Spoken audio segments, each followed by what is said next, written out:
Bueno, empezamos chicos ya. Hoy empezamos un tema nuevo, que es el capítulo 7, que es el de flexión. Hoy vamos a ver una primera parte, una introducción del tema, y el lunes y martes de la semana que viene vamos a completar lo que es la teoría de flexión. Voy a compartirle pantalla. Ya saben, cualquier cosa que no vean o que quieran, o si se me corta la conexión o necesitan que repita, sencillamente activen los micrófonos y me avisan. No hay ningún problema. Porque yo empiezo a compartir pantalla y ya no los veo más. Bueno. ¿Me confirman ahí, por favor, que están viendo la presentación? Sí, profe. Sí, profe. Sí, profe. Perfecto. Bueno, arrancamos entonces. Entonces, lo que vamos a ver hoy día es flexión. El momento flector es el tema número 7. Lo que vamos a ver hoy día en esta primera clase son todas las generalidades de cómo analizar la flexión en los problemas de ingeniería y de la materia. Hoy vamos a ver las bases, ¿sí? Todo lo que vamos a ver hoy es las bases. Entonces, para la semana que viene, lunes y martes, que nos adentramos un poquito más en el tema, digamos, las clases se empiezan a poner un poco más complejas. Por lo tanto, lo que vamos a ver hoy, que es muy sencillo, necesito que presten bien atención, que lo entiendan bien y que sobre todo lo repasen para la semana que viene. O sea, que no vengan la semana que viene sin al menos haberlo repasado, porque si no van a estar muy perdidos. Entonces, ¿cuándo nos vamos a encontrar nosotros con problemas de flexión? Bueno, solamente cuando en la sección que nosotros vamos a analizar tenemos esfuerzos de momentos flectores, cuyos vectores representativos del momento flector, acuérdense que al momento lo podemos representar con una flecha de doble punta, que es el vector que lo representa, cuando ese vector está contenido en el mismo plano de la sección. ¿Sí? Cuando nosotros tengamos entonces ese caso es cuando tenemos un problema de flexión. En ese caso, fíjense, en esa sección que tenemos de ejemplo, tenemos el momento flector M y X1 y X2. Fíjense que es muy importante este detalle. X1 y X2 son los ejes principales de inercia de esa sección. Perdón, me está sonando el teléfono. Son los ejes principales de inercia de la sección. Y el eje X3 es el eje propio de la pieza. Esto quiero que lo tengan bien en cuenta y presente, porque a partir de ahora siempre vamos a trabajar con esta nomenclatura. X1 y X2 los ejes principales y X3 el eje de la pieza. Si en la sección transversal que nosotros vamos a analizar solamente tenemos un momento flector, la flexión se denomina flexión pura, cuando tenemos solamente un momento flector. Que puede ser, por ejemplo, el ejemplo ese que tenemos ahí en pantalla, que es una viga simplemente apoyada. Fíjense, de nuevo X3 sigue siendo el eje de la pieza, X2 el eje vertical, y esta viga está sometida solamente a estos esfuerzos de momento, el M1. Por lo tanto, cualquier sección que yo analice, por ejemplo la sección M, va a estar sometida solamente a momento flector. Entonces, en este caso, esta flexión se denomina flexión pura. Las piezas que mayormente están solicitadas a flexión son todas las vigas. Por supuesto que todas las piezas estructurales pueden llegar a tener flexión, o sea, de hecho la van a tener, pero aquellas piezas estructurales que están mayormente sometidas a flexión son todas las vigas, independientemente del apoyo en el que tengan. Acá tengo una viga, independientemente de la sección también, pero acá tenemos una viga simplemente apoyada, acá tenemos una empotrada libre, acá tenemos una simplemente apoyada que tiene un voladizo. Independientemente de la sustentación que tienen las vigas, son las vigas las que están sometidas por excelencia a la flexión. Y como les dije recién, el caso de flexión pura es cuando solamente tenemos momentos flectores, pero no es ese el caso más común. De hecho, es el menor de los ejemplos que vamos a ver, la flexión pura. Porque por lo general, siempre que tenemos momento flector, tenemos también esfuerzos de corte. Y podemos tener también esfuerzos normales, pero no nos adelantemos, vamos por parte. Podemos seguramente tener esfuerzos de corte. Porque, por ejemplo, en el caso de recién teníamos un momento flector solamente, por lo tanto teníamos flexión pura en toda la viga. Pero en este caso, por ejemplo, que las solicitaciones de la viga son esas dos fuerzas P, ya al tener esfuerzos externos en forma de fuerzas y no de momentos, tenemos esfuerzos de corte, ¿sí? Justo en este caso particular, en este ejemplo en particular, si se fijan, según el diagrama de momento y de corte, en el medio, en la sección media de la viga, el corte es nulo, ¿sí? Debido a la simetría de carga que tiene esta viga. El corte es nulo, por lo tanto el momento es constante, ¿sí? Entonces, en este ejemplo que estamos viendo en pantalla, si yo analizo una sección, por ejemplo acá, NN, voy a tener un esfuerzo de momento y un esfuerzo de corte. Mientras que si analizo la M, una sección M, voy a tener solamente un esfuerzo de momento.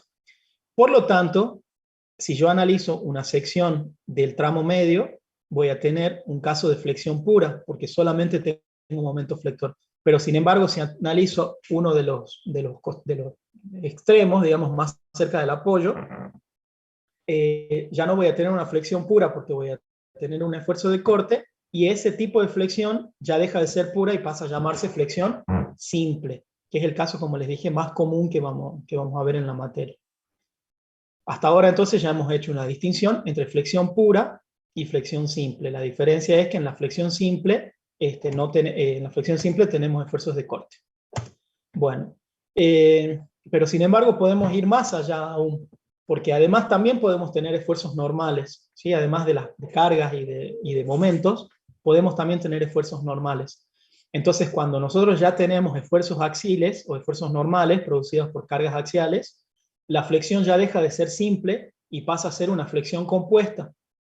Como, por ejemplo, en esta viga que estamos viendo en pantalla, si yo hago un corte para analizar una sección M, aquí a esta altura de la viga, tengo un esfuerzo de menor momento, tengo un corte y tengo una normal, que están representados acá en esta sección, con cada uno de los vectores que las representan, el corte, la normal y el momento. Entonces, en esta sección M, tengo una flexión no simple, no pura, sino una flexión compuesta. ¿Estamos? Porque tenemos, además del corte y del momento, tenemos un esfuerzo normal. Fíjense que en esta viga en particular, cualquier sección que nosotros analicemos, siempre vamos a tener una flexión compuesta, porque al haber esfuerzo normal a lo largo de toda la viga, siempre voy a tener una flexión compuesta. Por supuesto que van a ir cambiando los valores del momento, del corte y de lo normal, pero el tipo de flexión con el que nosotros vamos a encontrarnos va a ser siempre una flexión compuesta. Y podemos ir finalmente un poco más allá, y si además de todo esto, en algún momento, en alguna sección, tenemos un momento flector, un momento torsor, perdón, vamos a tener lo que se conoce como flexotorsión. O sea, si además de flexión, de momento flector, de corte y de esfuerzo axial tenemos una torsión, ya estamos hablando de una flexotorsión. Por lo tanto, en este ejemplo o en este cuadro de resumen, digamos, vamos a ver todos los tipos de flexión con los que nos vamos a encontrar, y bueno, a medida que vamos avanzando en la clase de hoy, en la clase de la semana que viene, vamos a ir viendo cómo resolvemos cada uno de ellos. Pero por ahora los definimos así. Nos vamos a encontrar entonces con 4 tipos. El primer caso, y el caso más sencillo, más simple, que es el que lo vamos a ver hoy día, es en la flexión pura, donde tenemos un momento flector constante y el esfuerzo de corte nulo, o sea, solamente tenemos un momento flector. Después podemos tener momento y corte, entonces pasamos a tener una flexión simple. En esa flexión simple, el momento flector ya deja de ser constante y pasa a ser variable. ¿Por qué? Porque el esfuerzo de corte no es nulo. Una cosa que no les dije es, bueno, que igual de todos modos lo saben, nunca se olviden que la derivada del momento, ¿sí?, respecto de la longitud o del eje de la pieza, es el corte. ¿Estamos? Entonces, si yo tengo una variación lineal del momento, el corte es constante. Mientras que si el momento es constante, el corte es nulo. Nunca se olviden de esa relación. Entonces eso es lo que está puesto acá. En la flexión pura, el esfuerzo de corte es nulo, por lo tanto el momento flector siempre va a ser constante. En la flexión simple, el momento flector va a ir variando. ¿Por qué? Porque voy a tener un corte y ese esfuerzo de corte va a ser no nulo y va a ser constante el esfuerzo de corte. Después finalmente vamos a tener una flexión compuesta, ¿sí?, que dentro de la flexión compuesta, acuérdense, flexión compuesta es cuando ya nos aparece un esfuerzo normal. Puede o no puede haber corte acá, es independiente, o sea, puedo tener una flexión pura compuesta o una flexión simple compuesta, directamente la llamamos flexión compuesta, pero siempre que yo tenga un momento y un esfuerzo normal, siempre la flexión va a ser compuesta. Y dentro de la flexión compuesta la vamos a dividir en dos, digamos, subgrupos, si es que ese esfuerzo axial es de tracción o es de compresión, nada más, es la única diferencia. Entonces puedo tener una flexotracción o una flexocompresión, ¿sí?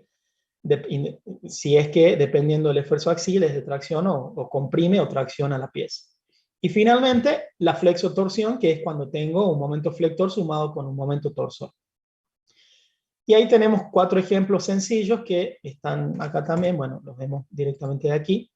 Un caso de flexión pura, un caso de flexión simple, para la misma viga, ¿no? Una viga empotrada y libre, flexión pura, flexión simple, flexotracción pura, fíjense que ahí tengo una flexotracción pura, si acá hubiese tenido además esta carga Q acá en el extremo, hubiese tenido una flexotracción simple, ¿estamos?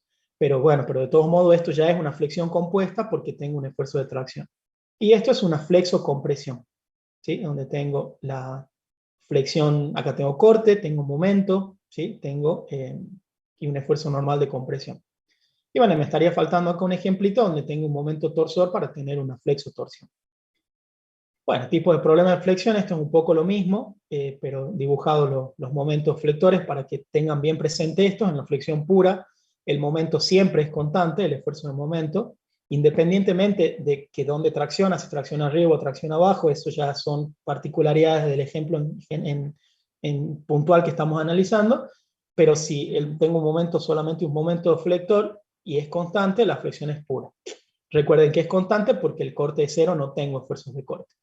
En la flexión simple ya el momento es lineal porque el corte es constante. Y bueno, y finalmente la flexión compuesta, donde si nosotros este ejemplito que habíamos visto recién, donde en el tramo medio de la viga solamente tengo momento y en los extremos tengo momento y corte, si además le sumo una tracción o una compresión, en este caso le sumamos una compresión, tengo una flexión compuesta. ¿Estamos? Eso es entonces todos los tipos de problemas de flexión con los que nosotros nos vamos a encontrar. En la clase de hoy nos vamos a concentrar pura y exclusivamente en lo que es la flexión pura. ¿Para qué? Porque lo que queremos ver ahora, ¿sí?, es analizar cómo yo relaciono las tensiones en la sección que me genera ese momento flector que está actuando en la pieza. ¿Estamos? Entonces nos vamos a focalizar ahora en la clase de hoy en la flexión pura. Entonces, ¿cuándo teníamos flexión pura? Cuando no teníamos normal, cuando no teníamos corte, cuando no teníamos momento torsor y cuando en esa sección el único esfuerzo que tenemos actuando es un momento flector que es no nulo. ¿Estamos? Entonces recordemos lo que les dije al principio también, en la sección vamos a tener identificados los ejes X1 y X2 y que son los ejes del plano, digamos, los que me definen el plano de la sección, y el eje X3, que es siempre el eje de la pieza. Particularmente, el eje X1 y X2, que vamos a seleccionar para estudiar, siempre van a ser los ejes principales de inercia de la sección. ¿Estamos? Siempre vamos a estudiar con ejes X1 y X2, siendo los ejes principales de inercia de la sección. Entonces, dentro de la flexión pura, podemos hacer otra distinción también. Vamos a separar a la flexión pura, ¿no? Estamos hablando solamente de la flexión pura. A la flexión pura en flexión recta o flexión desviada. ¿Cuándo va a ser recta y cuándo va a ser desviada? Y bueno, va a ser recta cuando ese vector momento que está contenido en el plano de la sección esté coincidiendo con uno de los ejes principales de inercia de la sección. Recuerden que a la sección que nosotros, bueno, acá tengo una sección muy sencilla, que es una sección rectangular, le defino los ejes principales, que son X1 y X2. Si ese vector ese vector flexión M coincide con uno de los dos ejes principales, con cualquiera de los dos, yo ya tengo una flexión que se conoce como flexión pura recta, o plana también se le dice. ¿Estamos? Si no es ese el caso, es decir, que el momento forma un ángulo cualquiera con alguno de los ejes, o sea, no está contenido en ninguno de los ejes principales, la flexión ya no es recta o plana, sino que pasa a llamarse flexión desviada. A la flexión desviada también la pueden encontrar en los distintos libros como esviada o como oblicua, también son otras formas de llamarlo. Pero lo importante es que entiendan que eso, cuando nosotros tenemos una flexión que es desviada, es cuando el momento, el vector, digamos, que representa el momento, no está contenido en uno de los ejes principales. Y bueno, y acá tengo distintos ejemplos, donde por ejemplo en un perfil I, cuyos ejes principales son estos, X1 y X2, el momento está contenido en el plano, perdón, en el eje, en uno de los ejes. Acá, para este perfil tipo C, de ejes principales X1 y X2, el momento, en este caso coincide, pero con el otro eje principal, con el X2, pero sigue siendo una flexión pura, recta. En este caso, que los ejes principales tienen esta forma, o sea, porque está bueno recordar esto que dice acá, que cuando yo tengo una sección que tiene ejes de simetría, ese eje de simetría seguro que es un eje principal. ¿Sí? O sea, seguro, no hay duda, no cabe ninguna duda. Si una sección tiene un eje de simetría, ese eje de simetría es eje principal. Pero en este caso, por ejemplo, que es este perfil tipo L, donde no tiene un eje de simetría, porque una DL no lo tiene, salvo que sea de alas iguales, en cuyo caso el eje de simetría sería uno diagonal, pero en este caso que no lo tiene, bueno, tengo que encontrarlo, ya saben ustedes cómo encontrarlos, a los ejes principales. Entonces, bueno, en este caso, si es que el vector momento coincide con uno de los ejes principales, la flexión es una flexión recta. Y bueno, y en este otro ejemplo, que es una sección llena rectangular, también. Acá también tengo un eje de simetría, que es el eje X1, ¿sí? Y el otro, o sea, si yo tengo un eje de simetría, acuérdense de eso, siempre ese eje de simetría es un eje principal. ¿Y cuál es el otro eje principal? En este caso, no hay duda porque tengo dos ejes de simetría, entonces por lo tanto los dos ejes son los principales, pero en este caso que tengo uno solo, el otro eje principal va a ser el eje perpendicular a ese y que pasa por el baricentro, ¿sí? No hay duda de ello, como es el caso del triángulo acá. Y bueno, y acá los mismos ejemplos, pero con vectores que no están contenidos en ninguno de los ejes principales, por lo tanto tenemos distintos ejemplos de flexión desviada, esviada u oblicua. Son las formas de identificar a la flexión. Nos concentremos entonces ahora de nuevo en la flexión pura, pero particularmente en la flexión pura recta. Entonces, en primer lugar, para hacer este análisis que vamos a hacer ahora, consideramos una barra cuya sección transversal es simétrica respecto a uno de los ejes. Entonces, ya al decir que es simétrica, ya los ejes principales los tenemos bien identificados. Por lo menos a uno de los ejes. En este caso elegimos la sección más sencilla, que es una sección rectangular, donde sabemos que tenemos un doble eje de simetría. Entonces, elegimos esa sección para estudiar.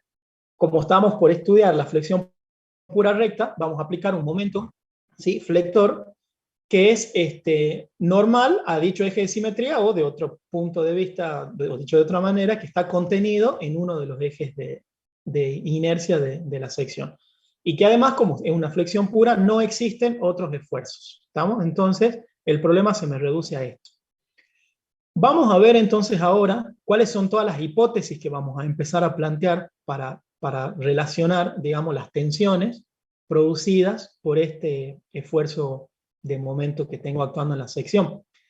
La primera, que es la más importante que vamos a ver para la flexión, es la hipótesis de Bernoulli. Bueno, ya la vamos a ver más adelante con más detenimiento, igual seguramente ya se mencionó la doctora en clases anteriores, y es que, esto es fundamental, una pieza recta sometida a una flexión pura, las secciones que están de toda la pieza de la viga, de la pieza total, todas las secciones, perdón, se mantienen planas, ¿sí?, y normales al eje de la pieza después de la deformación. Esto significa que las secciones no se alabean, y ahí tenemos un dibujito para que vean, por ejemplo, si yo selecciono esta sección, acá que está marcada con una línea negra, ¿sí?, y le aplico un momento flector, en este caso un momento flector que va para abajo, es decir, que me tracciona arriba y me comprime abajo, esta sección obviamente se va a girar, ¿sí?, producida por esta flexión, ¿sí?, pero la sección, ¿sí?, se va a mantener plana, fíjense que va a seguir siendo representada con una línea recta, y va a seguir siendo perpendicular al eje de la pieza, ¿sí? Si yo acá lo marco al eje, ahora lo vamos a ver más clarito en el ejemplo, en el gráfico que sigue, se mantiene perpendicular, ¿sí? A pesar de que tiene un giro, que está representado por el Φ3 este de aquí, la sección se mantiene plana y se mantiene normal al eje de la pieza, incluso después de la deformación. A esta hipótesis, que es una hipótesis cinemática, porque ya me estoy metiendo en cómo se deforma la pieza, se agregan las hipótesis que ya veníamos planteando de antemano de todas las resistencias de materiales, pequeñas deformaciones en cuanto a los materiales, que vamos a trabajar con materiales homogéneos e isótropos y linealmente elásticos. Al decir que es linealmente elástico, estamos asegurando que se cumple la ley de Hooke. Así que bueno, esas son las hipótesis que vamos a plantear. Ahí tenemos lo que les decía, el dibujito un poco más claro. A esta pieza, que está representada con su eje X3, y a esta sección, luego de aplicado el momento flector M1, esta sección que yo estudio, o elijo para estudiar, después de la deformación, se mantiene plana, fíjense que se mantiene plana, y este ángulo recto que había, digamos, o esta perpendicularidad que tenía la sección con el eje, se sigue manteniendo, ¿sí? A pesar de que se ha deformado. Pero sí, todas las secciones giran, obviamente. Y si yo trazo, digamos, la extensión de cada una de las secciones, todas las secciones van a ver que van a converger a un punto, ¿sí? Que es a un punto O. Ya vamos a ver cómo definimos esta ρ, ¿sí? Que es el radio de curvatura, ¿sí? Que va a ser el mismo obviamente para todas, y bueno, ahora lo vamos a ver más adelante. Y después vamos a ver más adelante también que a pesar de que esto se deforma, y que ustedes ya saben, porque así lo veníamos viendo, cuando estudiábamos los momentos flectores, o cuando hacíamos los dibujos de los momentos flectores, uno siempre decía que lo dibujamos del lado de la fibra traccionada. Entonces ya sabíamos que había fibras dentro de la misma sección que se traccionaban, y fibras que se comprimían. Entonces, si yo tengo un cambio de signo en la misma sección, significa que tendré alguna fibra donde la tensión va a ser nula, es decir, que ni se va a cortar ni se va a alargar. Esa capa de fibras se va a conocer como capa de fibras neutras, que a pesar de que se deforma, porque fíjense que está marcada ahí con grisecito, se deforma igual que cualquiera de las otras fibras que yo estudio. La particularidad que tiene esta capa de fibras neutras es que ni se acorta ni se alarga. ¿Estamos? Ya vamos a ver un poco más adelante qué podemos hacer con eso y cómo llegamos a identificarlas. Bueno, es un poco lo que le estaba diciendo. En función de las hipótesis, las fibras longitudinales se acortan o se alargan, y por continuidad de las deformaciones habrá una capa de fibras que poseen deformación nula. Es decir, una capa de fibras que se denomina capa de fibras neutras.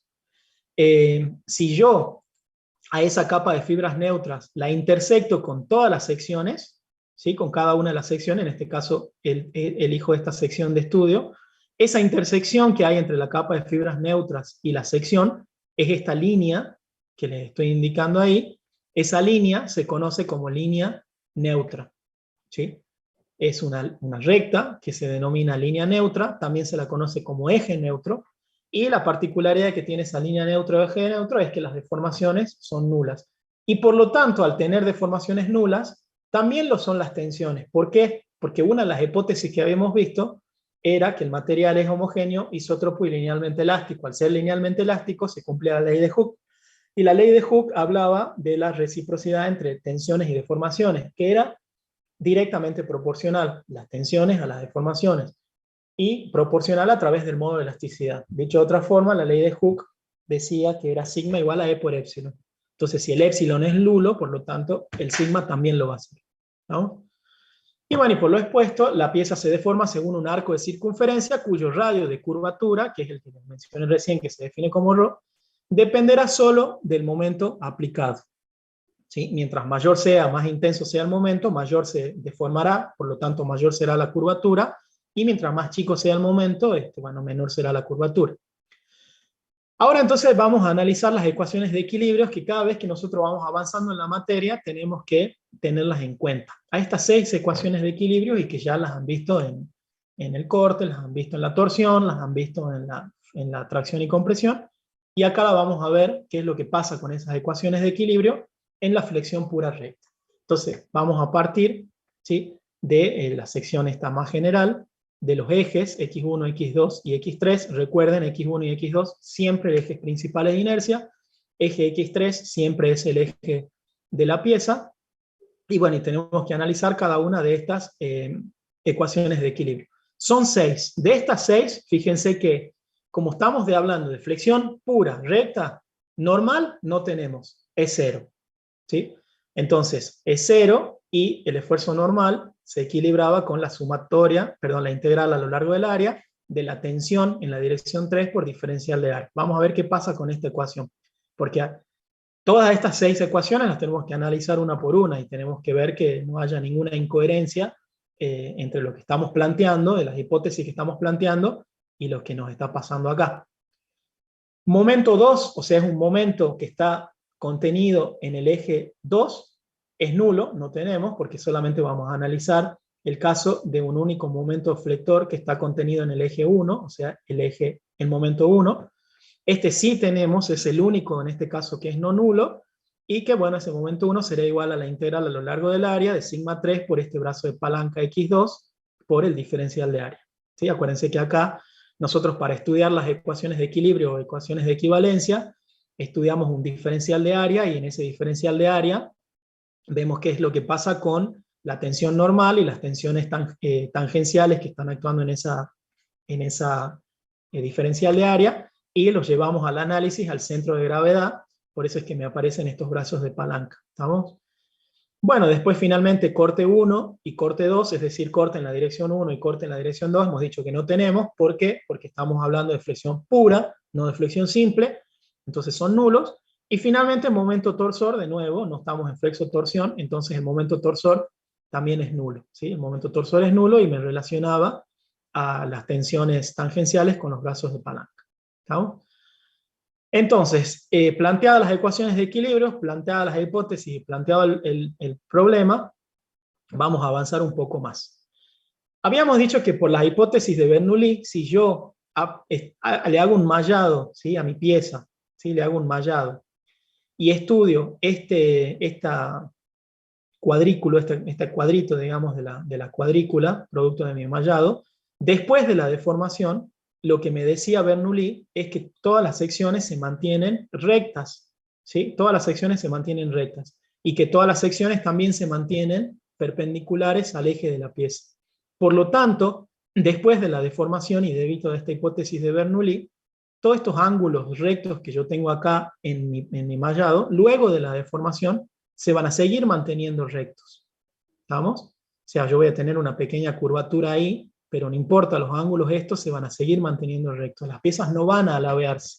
Y al no haber alabeo, y al no haber ningún giro acá, perdón, al no tener alabeo, no tengo una distorsión, perdón, la distorsión es nula. El lambda, que da la distorsión, es nula. Y como era válida la ley de Hooke, yo sabía que por la ley de Hooke las tensiones tangenciales también eran proporcionales a la distorsión y proporcionales a través del módulo resistente G, el módulo elástico transversal. Entonces tau era igual a G por lambda, y lambda al ser nulo por la hipótesis de Bernoulli, hace que las tensiones tangenciales también sean nulas. ¿Estamos? Eso era por la hipótesis de Bernoulli. Ahora vamos a avanzar un poco más. Vamos a ver la fórmula de la flexión de Navier-Bernoulli. O sea, es la fórmula de la flexión de Navier, que es la que vamos a utilizar más adelante. Vamos a ver cómo llegamos. Y es Navier-Bernoulli porque surge de la hipótesis esta de Bernoulli. Entonces, ¿qué pasa si yo analizo de nuevo dos secciones planas, ¿sí?, que están distantes, un diferencial x3 una de la otra? ¿Sí? Entonces, de esas deformaciones vamos a estudiar las relaciones geométricas, mecánicas, para obtener la expresión que es lo que estoy buscando. Una expresión que me vincule la tensión que está actuando en la sección con el momento flector. ¿Sí? Eso es como el fin de lo que estoy buscando. La expresión de Navier es a lo que vamos a llegar. La deducción, les repito, se basa en la hipótesis de Bernoulli, por eso es que la fórmula a la que vamos a llevar es Navier-Bernoulli. Entonces vamos a considerar estas dos secciones planas. ¿Sí? De estas dos secciones planas, particularmente esta fibra que está acá, es la A y B, es la que coincide con el eje de la pieza, ¿sí? A y B es la que coincide con el eje de la pieza, y vamos a estudiar vamos a analizar también para esto, una fibra acá arriba que es una fibra, digamos, definida por los puntos C y D, y que está distante a una distancia x2 del eje de la pieza. ¿Sí? Entonces, si yo veo una sección transversal de esta pieza que estoy analizando, tengo acá los ejes principales, x1 y x2. ¿Sí? Recuerden que hemos dicho que para estudiar esto siempre partimos de que uno de los ejes de simetría, en este caso es el eje x2. El momento flector acá sí, está contenido en el eje x1. ¿Sí? Y bueno, y vamos a analizar la deformación. Entonces, esta distancia que separaba las dos secciones que yo estoy analizando era una distancia definida por el diferencial x3. Como esta fibra que está acá, que es la que une el punto A y el B, es justo coincidente con la línea neutra, ¿sí? O con la fibra la capa de fibras neutras, luego de la deformación, estas arcos de circunferencia AB va a seguir siendo diferencial de x3, ¿sí? Porque hemos dicho que esa, a pesar de que se deforma, a pesar de que se curva, ni se alarga ni se acorta. Pero yo voy a elegir una fibra arriba, que es la fibra CD, que como está del lado de arriba, o sea, me queda del lado de la tracción, porque el momento me tracciona arriba y me comprime abajo, esta fibra CD sí se me va a estirar, sí se me va a alargar. Entonces va a pasar de esta distancia, o de este arco de circunferencia, a este, ¿sí? De CD a CD'. ¿Estamos? Ahora vamos a avanzar un poco más. Entonces vamos a estudiar las relaciones geométricas de esa deformación, ¿sí? Las secciones separadas de un diferencial x3 se mantienen planas, pero giran respecto al eje neutro un ángulo diferencial de φ, ¿sí? Yo les dije que si yo extiendo, digamos, estas secciones se cortan en un centro, en un centro O, ¿sí? Y ese centro lo que me define es este ρ que está acá, que se conoce como radio de curvatura. ¿Sí? Este es el radio de curvatura. Para pequeñas rotaciones, ¿sí? Que es el caso nuestro, porque una de las hipótesis de la resistencia de materiales era que estábamos partiendo de pequeños desplazamientos, pequeñas deformaciones, se verifica que el arco de longitud que está acá, de x3, definido por los puntos A y B, lo puedo calcular como este ρ que está acá, por este pequeño giro que está acá, que es diferencial de φ. O sea, diferencial de φ por ρ es igual a este diferencial de x3. ¿Y eso por qué? Porque si yo acá esto lo veo como un ángulo rectángulo, este ángulo diferencial de φ, la tangente, vendría a ser el cateto opuesto, que es este, sobre el cateto adyacente, que vendría a ser este. Y como este ángulo es tan pequeño, porque justamente estamos partiendo de eso, que la rotación es pequeña, este ángulo es tan pequeño que la tangente del ángulo es igual al propio ángulo. Eso después ustedes lo pueden ver, si alguno tiene duda, agarren la calculadora y calculen la tangente de un ángulo muy pequeñito y van a ver que la tangente, el valor de la tangente es prácticamente igual al del ángulo. Por lo tanto, tangente del ángulo, que es igual al ángulo, es igual al cateto adyacente sobre el cateto opuesto. Entonces de acá sale esta relación, que el diferencial de x3, o lo que es lo mismo, esta longitud, es igual a ρ por diferencial de φ. ¿Sí? Y de aquí yo puedo definir esto que está acá, que es 1 sobre ρ, que se conoce como la curvatura. ¿Sí? Ρ es el radio de curvatura, pero kappa, que está definida ahí, es la propia curvatura. Así se conoce a la curvatura del eje deformado de la vega con la letra griega kappa. Fíjense que la curvatura es directamente proporcional al radio de la curvatura, ¿sí? Rho. ¿Eso qué significa? Mientras mayor es el radio, menor va a ser la curvatura. ¿Por qué? Ustedes fíjense, menor se va a curvar la pieza. ¿Por qué? Porque mientras más chiquita sea la curvatura, esta pieza, digamos, cuando yo extiendo estas dos secciones, se van a cortar en un punto muchísimo más alejado. ¿Sí? Mientras más inclinadas sean, más cortito va a ser el radio, pero mientras menos tengan mientras más paralelas sean, digamos, mientras más conserven el paralelismo entre una y la otra, más lejano va a ser el punto en donde se corten.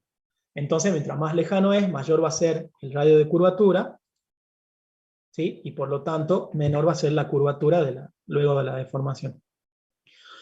Entonces, ¿qué pasa ahora si yo analizo el alargamiento de la fibra CD? Porque hemos dicho que la fibra CD ya no está a la altura del eje neutro, está a una distancia x2 del eje neutro. Entonces esta fibra sí que se va a deformar. Y en este caso, como me quedó la tracción arriba, esta fibra se va a alargar. Entonces, ¿qué pasa? Bueno, si yo analizo lo mismo que dije recién, esta longitud que está acá, que vendría a ser la CD, ¿sí? La longitud de la fibra CD luego de la deformación va a ser esta distancia, es decir, el radio de curvatura más el x2, porque está esa fibra que yo elegí está a una distancia de x2 de la fibra neutra, por el mismo diferencial de phi. Estamos por el mismo concepto de recién. Tengo acá el triangulito, está un poco más arriba, lo único que me cambia es esta altura, o lo que vendría a representar, digamos, si lo analizo como un triángulo, el cateto adyacente, que ahora es ρ más x2. ¿Estamos? ¿Y cómo calculo el alargamiento que va a tener esta fibra? O sea, este que está acá definido como diferencial U3, ¿sí? Que es el alargamiento de la fibra. ¿Cómo lo calculo? Y bueno, como la diferencia entre la longitud final y la longitud original. Entonces, la longitud final va a ser lo que yo acabo de calcular, ρ más x2 por el diferencial de phi, y la longitud inicial va a ser lo mismo que recién, digamos, esto que está acá, que vendría a ser el diferencial de x3, que es el con el que parto, que es ρ por el diferencial de phi. ¿Estamos? Entonces, de aquí yo calculo cuánto se me acortó esa fibra. Si yo acá empiezo a operar, me va a quedar ρ por diferencial de phi menos ρ por diferencial de phi, se me anulan. Es por eso que finalmente me queda x2 por el diferencial de phi. ¿Estamos? Me siguen hasta ahí, ¿no? Cualquier cosa, ya saben, me interrumpen. Entonces, de esta forma, analizando la relación geométrica de la deformada, yo encuentro cuánto se me alarga esta fibra que estoy estudiando, esta fibra CD. Ahora, ya sabiendo cuánto se me alarga, o se me acorta, en este caso se me alarga, ¿sí? Puedo calcular puedo estudiar en realidad la compatibilidad, ¿sí? Es decir, puedo calcular la deformación específica longitudinal en la dirección, que es el gradiente del desplazamiento. Entonces, digamos, la deformación específica, acuérdense, en la dirección x3 se definía con la letra epsilon, ¿sí? Y no era más que el diferencial de U3, o sea, lo que se me acortó o se me alargó la pieza, sobre la longitud inicial, que es diferencial de x3. Por lo tanto, acá este diferencial de U3, como lo habíamos definido recién, era x2 por diferencial de phi, entonces la de epsilon 3, que está acá, me queda finalmente como x2 por diferencial de phi, diferencial de x3.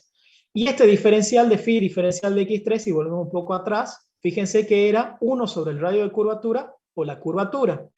Es decir que la deformación específica longitudinal en la dirección normal x3 queda finalmente representada por la distancia x2, que acuérdense es la distancia que está desde la fibra neutra a la fibra que yo estoy analizando, en este caso la fibra CD, sobre el radio de curvatura o, visto de otro punto de vista, por la curvatura, porque acuérdense que la curvatura y el radio de curvatura son inversamente proporcionales, ¿sí?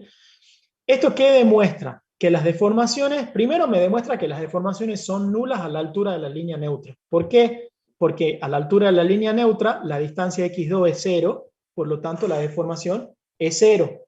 No tengo ni acortamiento ni alargamiento porque la deformación es nula. Y van a ser negativas debajo de la línea y positivas por encima, ¿sí? ¿Por qué? Porque por encima voy a tener coordenadas positivas y por debajo voy a tener coordenadas negativas. Entonces, todas las fibras que me quedan por encima de la línea neutra se alargan y todas las fibras que me quedan por debajo se acortan. Y además que se incrementa esa deformación de manera lineal con x2, porque en definitiva me queda una relación lineal en x2, ¿sí? Entonces, esas conclusiones puedo sacar, digamos, de hacer la relación geométrica de la deformada junto con la relación de compatibilidad. Vamos a avanzar un poco más, porque ya que tenemos la relación de compatibilidad, es decir, hemos encontrado la deformación específica, ya podemos ver qué pasa con las tensiones. En este caso, hemos dicho nosotros que estamos considerando un material elástico, homogéneo e isótropo. Por lo tanto, era válida la ley de Hooke. Y la ley de Hooke me decía que la tensión 3 es igual a E por epsilon 3. ¿Sí?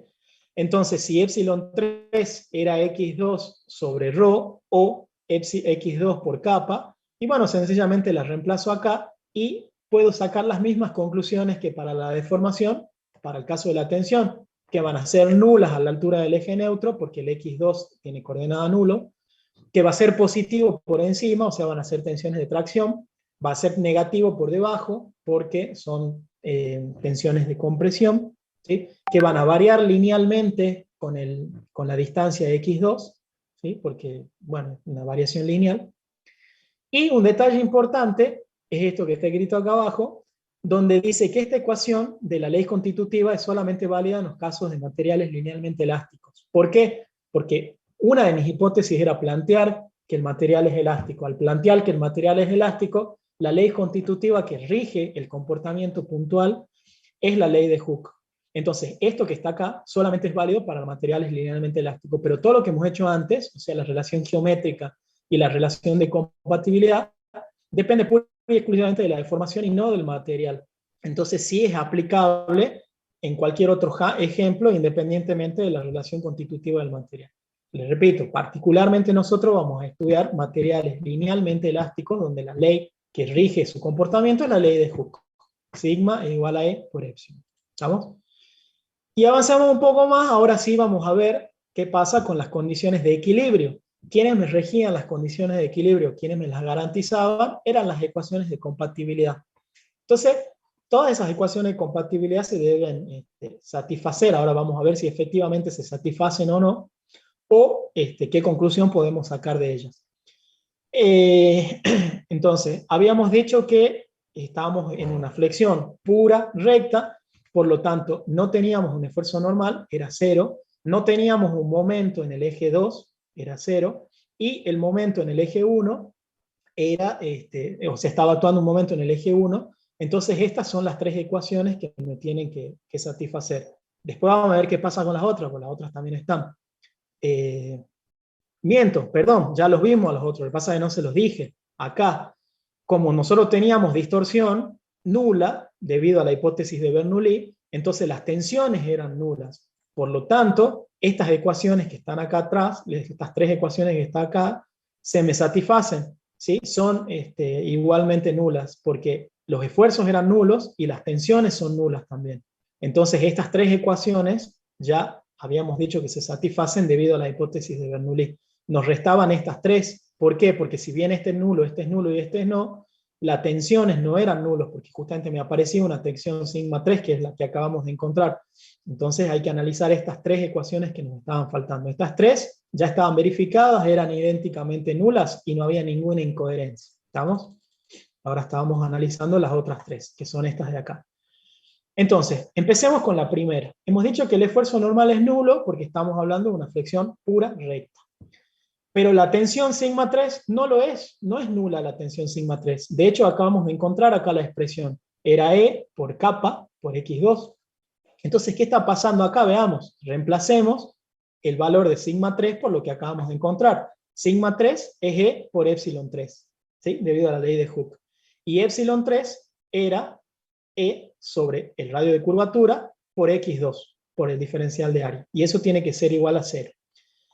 E sobre el radio de curvatura es una constante, entonces salen afuera de la integral. ¿Y qué pasa acá? Me está quedando E sobre el radio de curvatura por la integral a lo largo del área de x2 por el diferencial de área. Y esto que está acá, por definición de propiedades de la geométrica de las superficies, por definición no es más que el momento estático. Y recuerden que nosotros estamos planteando todo esto partiendo de que el eje x1 y el eje x2 son los ejes principales de inercia. ¿Por qué? Porque uno de los ejes era un eje de simetría. Por lo tanto, si estos ejes, que son los de simetría, son los principales de inercia y por lo tanto son baricéntricos, los momentos estáticos de cualquiera de los dos, en este caso vendría a ser el momento estático respecto del eje x1, es nulo, porque es un momento estático respecto a un eje baricéntrico. Es nulo. Entonces eso hace que esta igualdad se me satisfaga. ¿Es verdad? ¿Me entienden? O sea, es doblemente nula, porque la normal es nula y porque de este otro lado de la ecuación me queda un momento estático que es nulo. Por lo tanto, la primera ecuación, que es la que me relaciona la normal con la tensión 3, está satisfecha. Vamos a ver qué pasa con la siguiente. La siguiente, que es la del momento, que no tenía, digamos, un momento en el eje 2, me relacionaba el eje, digamos, la tensión 3 con este brazo de palanca X1. ¿Sí? Si yo de nuevo reemplazo la sigma 3 por la ley de Hooke, me quedaría E por el radio de curvatura por el X2, el X1, que es el que está en la definición, por diferencial de área. De nuevo saco esto afuera del integral, y ahora me queda este integral que está acá, que es la integral a lo largo del área de X2 por X1 diferencial de área. Eso, por definición de propiedades geométricas, ahora es el producto de inercia de la sección. ¿Estamos? Es el producto de inercia de la sección. ¿Y es producto de inercia respecto a qué ejes? Bueno, los ejes principales, cuyo encima, no tan solo los ejes principales, sino que encima partiendo de que uno de los ejes es de simetría. Y habíamos dicho en propiedades geométricas de la superficie que si yo calculo el producto de inercia de los ejes principales, es nulo. Y si los ejes de simetría, o sea, si uno de los ejes de simetría, con más razón es nulo. Por lo tanto, esta ecuación que está acá, que es la ecuación del producto de inercia respecto a los ejes X1 y X2, es por garantía cero, es nula. Entonces, de la misma forma que se me satisface la primera, también se me satisface la segunda. Y finalmente me queda la tercera, que es el único esfuerzo que tenía actuando, que era el M, el momento flector en la dirección 1. Entonces, ¿qué pasa acá? De nuevo reemplazo el sigma 3 por lo que había encontrado acá, que era E por X2 sobre el radio de curvatura. Acá el X2 se me multiplica por el otro X2, por eso es que me queda un X2 al cuadrado. El E y el ρ salen afuera de la integral, y esta vez lo que me queda es la integral a lo largo del área de X2 al cuadrado por el diferencial de área. Y de nuevo, recordando propiedades de las superficies, esta expresión que está acá, lo que me define es el momento de inercia respecto al eje 1. Y ese eje X1, recuerden que es un eje principal, por lo tanto, esto que está acá es el momento principal de inercia mayor de la sección. Por lo tanto, he llegado acá a una expresión, ¿sí?, aplicando esta condición de equilibrio, ¿sí?, o esta ecuación de compatibilidad, que me relaciona a lo que yo ya estaba queriendo, que era el momento que está actuando con la curvatura, ¿sí?, que es esta expresión que está acá. Esto implica que las tensiones son iguales y de signo contrario por encima que por debajo del eje X1 que pasa por el centro mecánico geométrico de la sección. Bueno, eso es un poco lo que ya habíamos dicho. Esta expresión, también de nuevo, un poco repitiendo lo que ya habíamos dicho, indica que la línea neutra, es decir, la línea desde donde está calculado o medido el eje X2, la distancia X2, coincide con el eje principal, ya que el producto de inercia es nulo y el momento de inercia I1 es el momento principal de inercia. O sea, de todo lo que hemos hablado recién, podemos deducir esto que está escrito acá abajo. Esto a modo de aclaración o de refuerzo, digamos, es importante notar que en la flexión simple recta, el eje o línea neutra coincide con el eje principal de inercia. Y el momento de inercia respecto a ese eje es el momento principal de inercia I1. Eso pasa siempre en el caso de la flexión simple recta. Ya vamos a ver que no siempre es así, cuando ya tenemos una flexión que no es la recta. Pero cuando la flexión es recta o normal, es decir, recordemos, cuando el vector del momento contiene a uno de los ejes principales, sucede esto.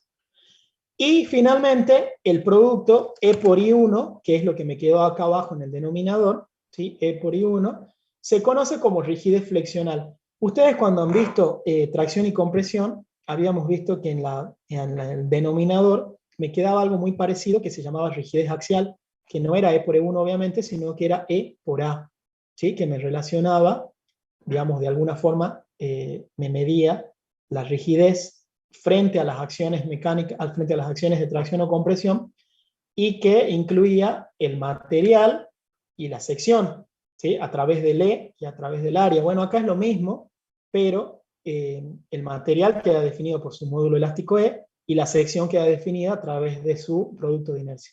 Eso se denomina rigidez flexional. Vea que relaciona la deformación por flexión con el esfuerzo que la provoca, que es el momento flector, ¿sí? Porque fíjense que acá, como esto era igual a 1 sobre ρ, si yo a este M1 lo paso dividiendo, lo paso si bien digo dividiendo, se me da esta igualdad que está acá. ¿Sí? Entonces la rigidez flexional es E por E1. Bueno, y ahora avanzamos un poco más y ya pasemos a la relación de Navier, porque hasta ahora hemos relacionado la deformación o la curvatura con el momento, pero todavía me está faltando cómo relacionar el momento con la tensión, cómo calcular la tensión producida por ese momento. Pero bueno, ya lo tenemos, todas las herramientas las tenemos acá. ¿Por qué? Como la tensión, que en este caso es una tensión 3 porque está medida en el eje X3, era E por 1 sobre ρ por X2, y 1 sobre ρ habíamos llegado a que era M1 sobre E por I1, ¿sí? Entonces si reemplazo sencillamente 1 sobre el radio de curvatura en la expresión de arriba, que era más ni menos que la expresión de Hooke, el S me termina simplificando y finalmente me queda lo que se conoce como la ecuación de Navier, que es sigma igual al momento flector por X2 sobre el módulo de inercia principal, momento de inercia, perdón, principal, I1. ¿Sí? Y de nuevo, esta ecuación muestra que las tensiones X3 primero varían linealmente con X2, que eso ya lo habíamos visto de todos modos hace un rato, al igual que las deformaciones, que son nulas a la altura de la línea neutra. ¿Por qué? Porque ese X2 era una distancia que está medido desde la línea neutra. Recuerden de dónde salía, que es ese X2 de acá.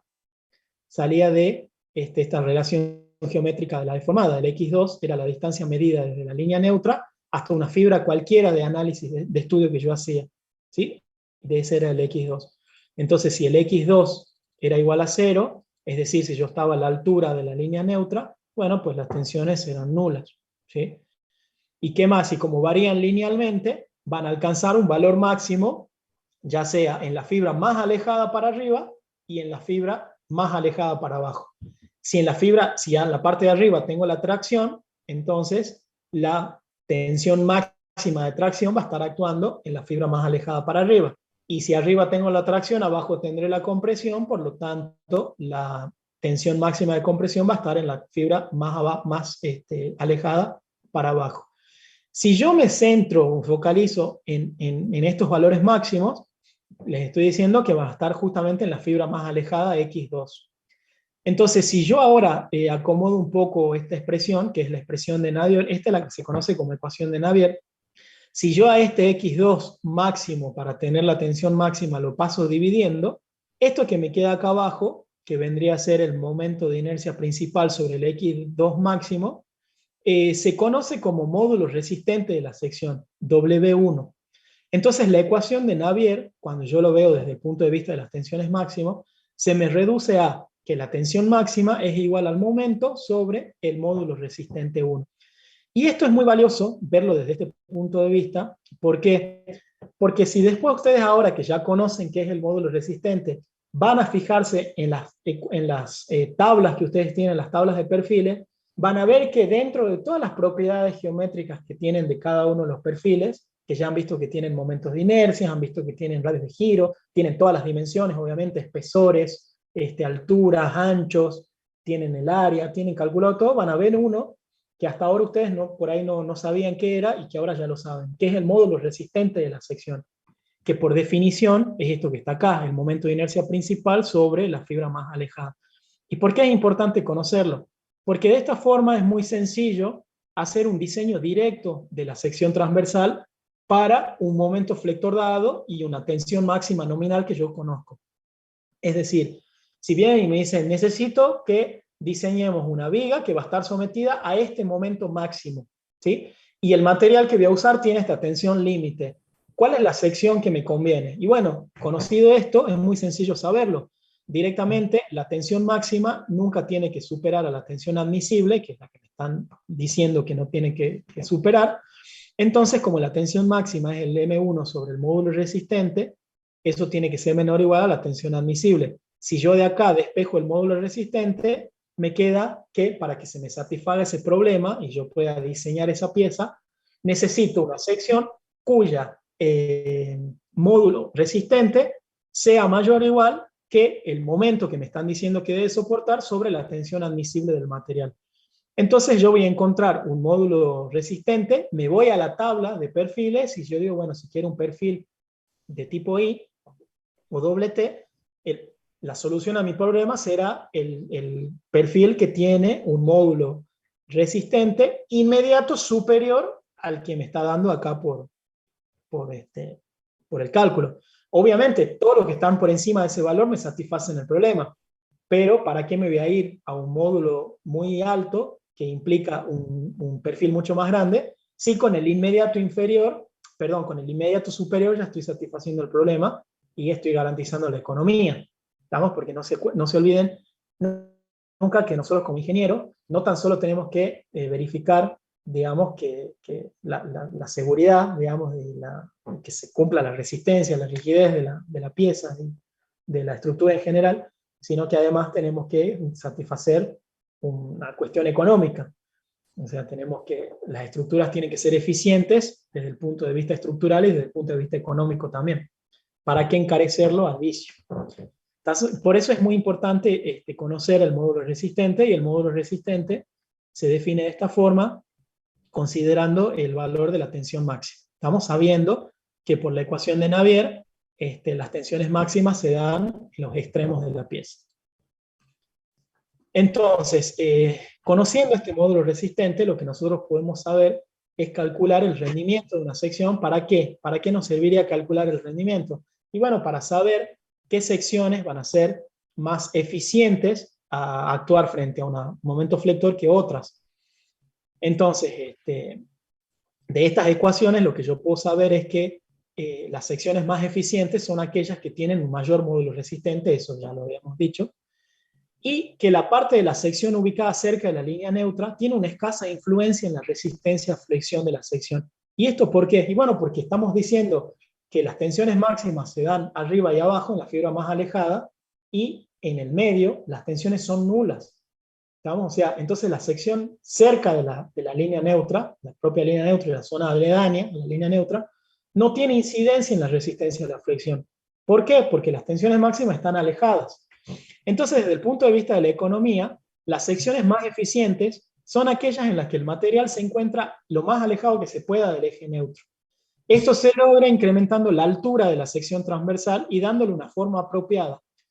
Por lo tanto, digamos, haciendo este análisis, llegamos a la conclusión de que la sección más apropiada para resistir al momento flector es un perfil del tipo I.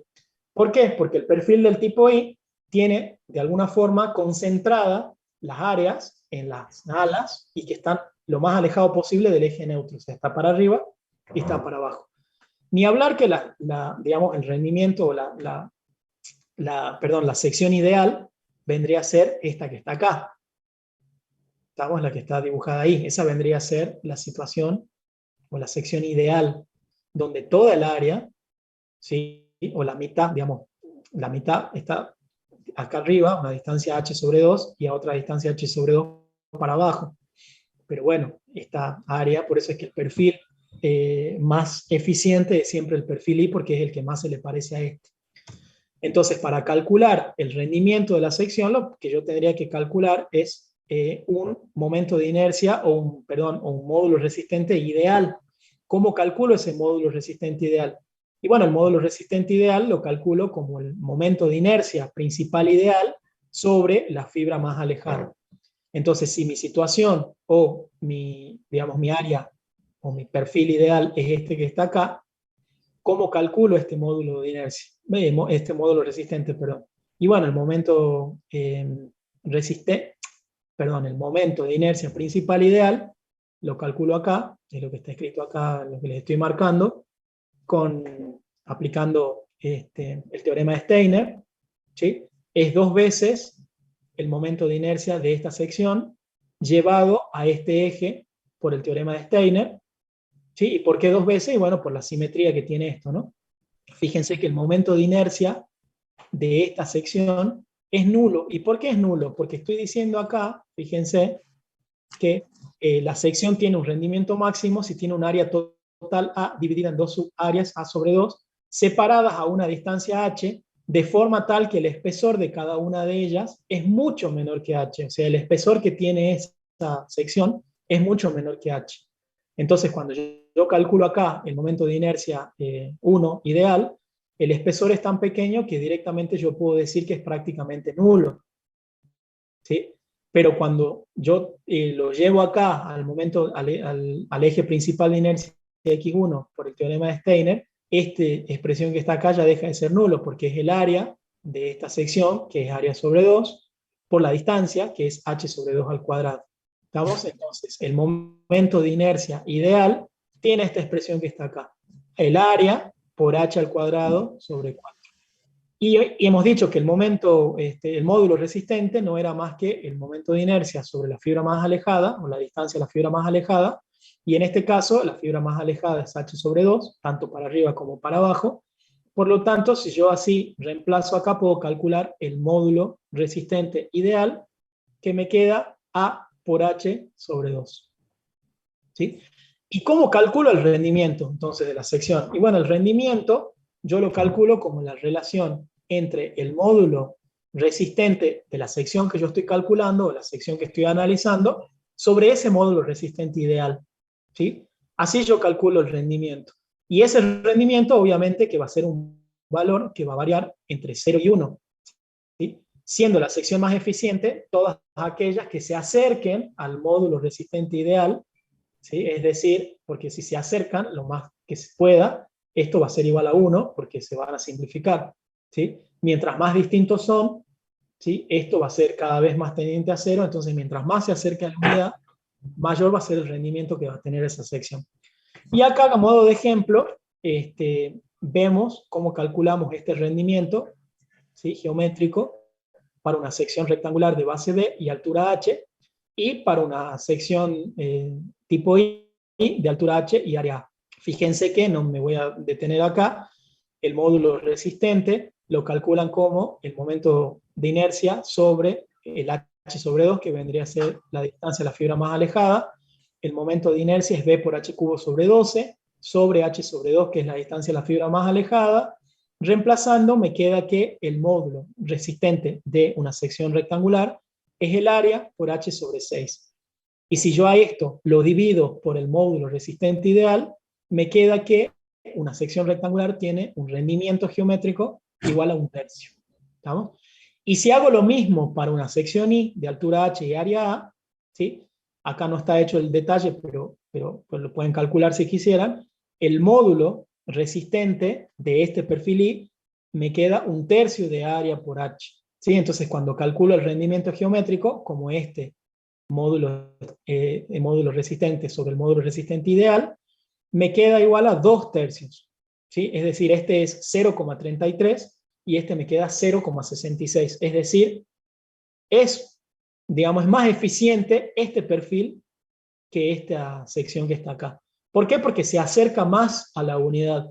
Eso significa que se acerca más a la situación ideal, ¿sí? O a la sección ideal para soportar a la fricción. ¿Vamos? Y bueno, y finalmente otros ejemplos que no están desarrollados acá, pero que lo pueden ver si quisieran, son un perfil T, ¿sí? Que si calculan el rendimiento van a ver que les da 2/3, o sea, le da igual a un perfil I, nos da 2/3, una sección circular cuyo rendimiento me da 1/4, es decir, de todas las que estamos analizando, fíjense que es la peor, es la que más se acerca al 0. ¿Y por qué? Porque hemos dicho que para resistir la flexión siempre es conveniente que la sección, o digamos la mayor porción de la sección, esté lo más alejado del eje neutro. ¿Por qué? Porque en el eje neutro no tengo tensiones, ¿sí? Las tengo en las fibras más alejadas. Entonces la sección rectangular, ¿sí? Lo que hace justamente es concentrar toda el área a la altura del eje neutro, ¿sí? Que es esta parte que le estoy marcando acá. Entonces por eso es que una sección circular frente a una solicitación a flexión tiene un rendimiento tan bajo, me da 0,25. Un perfil del tipo C también tiene un rendimiento relativamente bien, bueno, 3/5. Y si a la misma sección circular, en vez de analizar una sección circular maciza, analizamos una sección circular hueca, vemos que el rendimiento se incrementa el doble, de hecho, pasa de un cuarto a un medio. Ya el solo hecho de hacer una sección hueca ya hace que la situación cambie y que digamos que la respuesta frente a la flexión mejore significativamente el doble. ¿Estamos? Y bueno, y esto que está acá es un poco gráficamente ver en la flexión pura recta, repetir lo que ya hemos visto, cómo se distribuyen las tensiones. Se distribuyen de manera lineal, son nulas a la altura del eje neutro, ¿sí?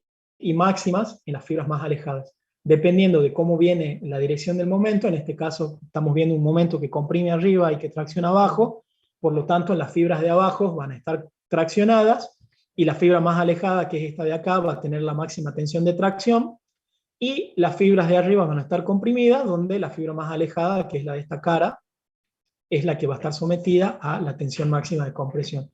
Y en este caso lo mismo, pero para un perfil tipo T, donde obviamente no tengo una simetría en este sentido horizontal, pero sí en el vertical. ¿Sí? Entonces el volumen de tensiones ya no va a ser simétrico como en este caso, porque fíjense que acá las tensiones máximas van a ser exactamente iguales en módulo, con la diferencia que una va a ser de positiva y la otra va a ser negativa en función de para dónde la estoy midiendo. Acá ya no van a ser las mismas, porque la fibra más alejada para arriba y la fibra más alejada para abajo están a distintas distancias. ¿Estamos? Entonces acá voy a tener valores que no van a ser iguales en módulo. Y bueno, y rápidamente antes de hacer un descanso, vamos a ver este ejemplo, donde me pide, dado un momento flector 1, una viga que está en voladizo, es decir, empotrado y libre, tiene una sección transversal cuadrado, y me piden sencillamente cuál de las orientaciones mostradas es más eficiente para resistir al momento flector. En la misma sección, la misma pieza, si la pongo así o la pongo así, ¿cuál creen que va a ser más eficiente sin hacer absolutamente ningún cálculo? Y de lo que acabamos de ver, ya, ¿cuál creen que va a ser más eficiente? ¿Quién dice algo? ¿Cuál creen que va a ser el más eficiente? ¿El de El caso caso 1? 1. Exactamente, el caso 1 no quedan dudas. ¿Por qué? Porque hemos dicho que hay que tratar de llevar o de distribuir el área, todo el área, lo más alejado del eje neutro posible. Entonces acá, al ponerla en esta inclinación, la estoy concentrando a la altura del eje neutro, a la mayor cantidad de área. ¿Estamos? Porque estoy yendo de esta parte a un área prácticamente nula, en el lugar donde justamente la flexión es máxima. El momento es máximo, ¿estamos?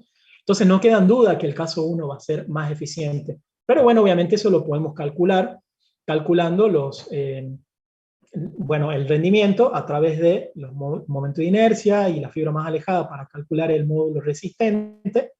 Y calculando el rendimiento vamos a ver que el rendimiento de esta pieza en esta posición es 1/3, mientras que si hago lo mismo para esta posición, el rendimiento me da 1/6, ¿sí? Es decir, la mitad. O sea, acá me da 0,33 y acá me da la mitad, ¿sí? Es decir, ya habíamos visto que la sección cuadrada de por sí no era muy buena. Ya de por sí no era muy buena para resistir a la flexión. Pero si la situación es esta, es mejor ubicarla como en el caso 1 que como en el caso 2. ¿Estamos? Bueno, después pueden ver el cálculo si quieren. Por lo tanto, la sección más 1 es más eficiente que el caso 2. Y bueno, y este ejemplo 2, después lo ven ustedes más tranquilo, es un poco aplicar las fórmulas que ya habíamos visto. Es una viga que está simplemente apoyada, sometida a estos momentos flectores, entonces estamos hablando de una flexión pura, normal, ¿sí? Está aplicada en sus extremos, considerando que el material de la viga tiene un módulo elástico E y que la sección transversal es rectangular, determinar el radio de curvatura, las deformaciones longitudinales en los puntos B y C y la tensión máxima. Bueno, tendrán que empezar a aplicar las fórmulas, ¿sí? El radio de curvatura, fíjense que era 1 sobre ρ, que era la inversa de kappa, es igual, por la fórmula de Navier, a m al momento sobre E por I. Entonces todo eso es dato, el momento es dato, el E es dato, el I lo tendrán que calcular, pero a ver, ¿no? Es B por H cubo sobre 12, y ahí sencillamente calculan el radio de curvatura. Y la deformación longitudinal, bueno, habíamos encontrado la deformación en función de la curvatura, habíamos dicho que era directamente proporcional, entonces al ya tener la curvatura, sencillamente puedo reemplazar donde decía x2, que x2 no era más que la distancia desde la fibra neutra al punto donde yo quiero conocer la deformación, que me lo están pidiendo a 1/4 para arriba, en el punto B, y a 1/2 para el punto C, o sea, la fibra más alejada para el caso del punto C. Sencillamente pondré 0,20 para el caso del A, perdón, 0,20/4, porque la altura era 0,20, y 0,20/2 para el caso del C, pero fíjense el detalle.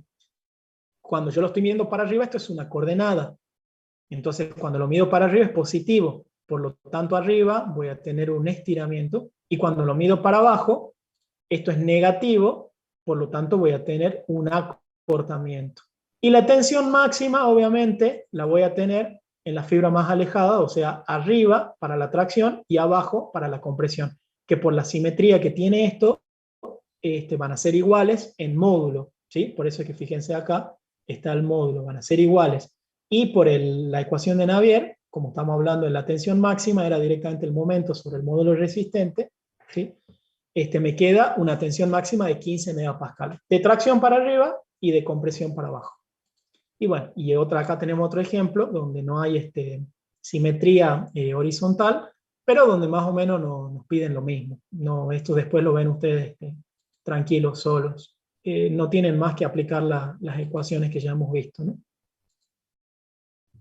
Bueno, ¿alguien quería hacer algún comentario, alguna duda o algo? Que veo escucho un micrófono abierto. Si no, hacemos un descanso de 5 minutitos y seguimos para terminar la clase de hoy con la flexión pura, pero ya no normal, sino vamos a ver qué pasa cuando ahora la flexión es esviada u oblicua. ¿Vamos? ¿Tienen alguna duda? Profesor, yo quería que me reafirme algo que, bueno, una idea que quizás ya la debería tener acentuada, pero bueno, quería ver si me la puede reafirmar. A ver. Un eje de simetría siempre va a implicar un momento de inercia principal, ¿verdad? Siempre, Eh, sí. y, y Si el, el y eje el, es de y el- simetría, entonces es principal, seguro. bien, y el otro sería perpendicular que pase por el baricentro de la sección. Exactamente. El otro Bien, es el perpendicular que pasa por el baricentro. Así bien, es, tal cual. ¿Sí? bien. ¿Alguna otra duda? Bueno, 5 minutitos de descanso, aprovecho y voy a la oficina a hacer unas cositas y ya vengo. 5 minutitos, regreso. Nos vemos al rato.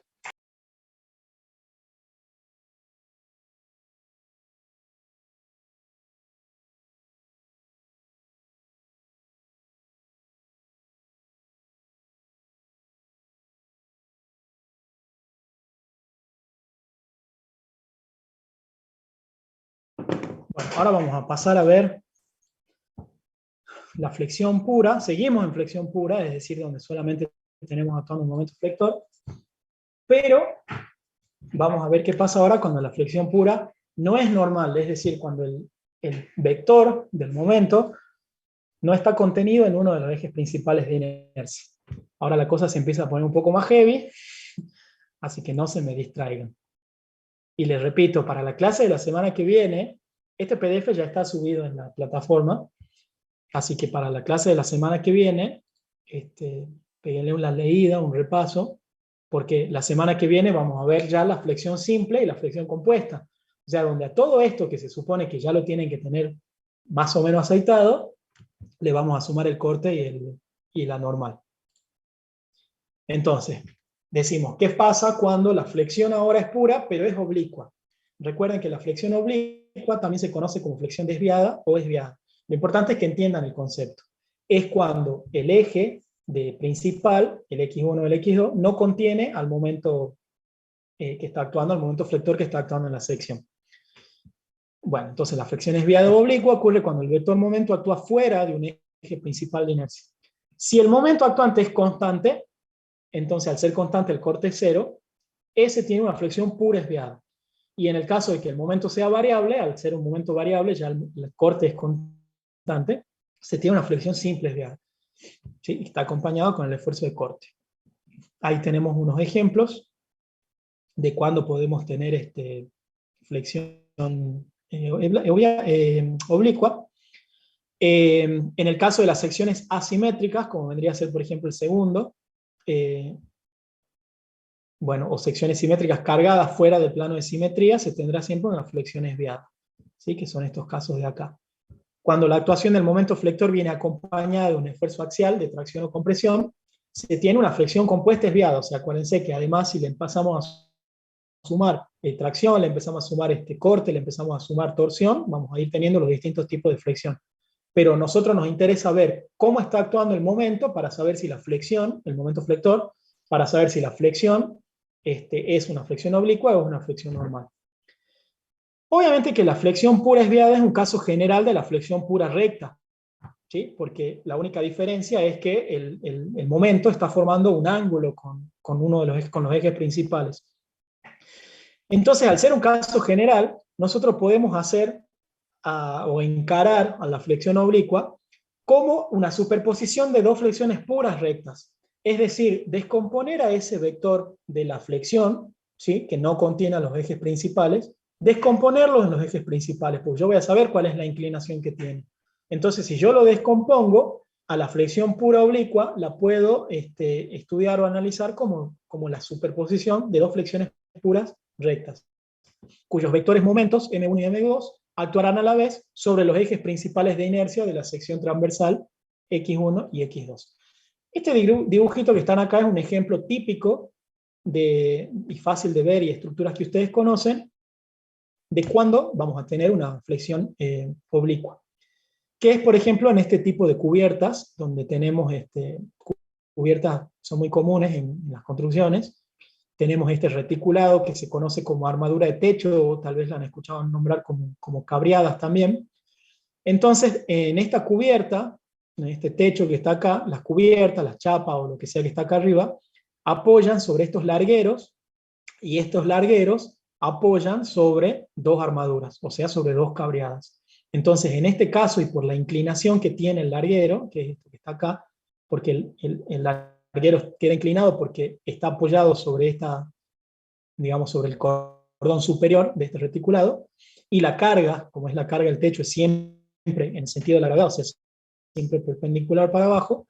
Entonces, fíjense que acá, por esta carga Q que está acá, voy a tener un momento flector que no va a estar contenido en los ejes principales, que en este caso vendría a ser el I o el Z. ¿Estamos? Entonces, en estos largueros voy a tener una flexión simple. Perdón, una flexión oblicua, ¿sí? Y bueno, este es un caso así como muy general, donde el plano de solicitación, ¿sí? Es un plano que es oblicuo, le vamos a llamar plano MM, y el plano de solicitación no es más que el plano, digamos, perpendicular al eje, o sea, es el plano que contiene al momento, ¿sí?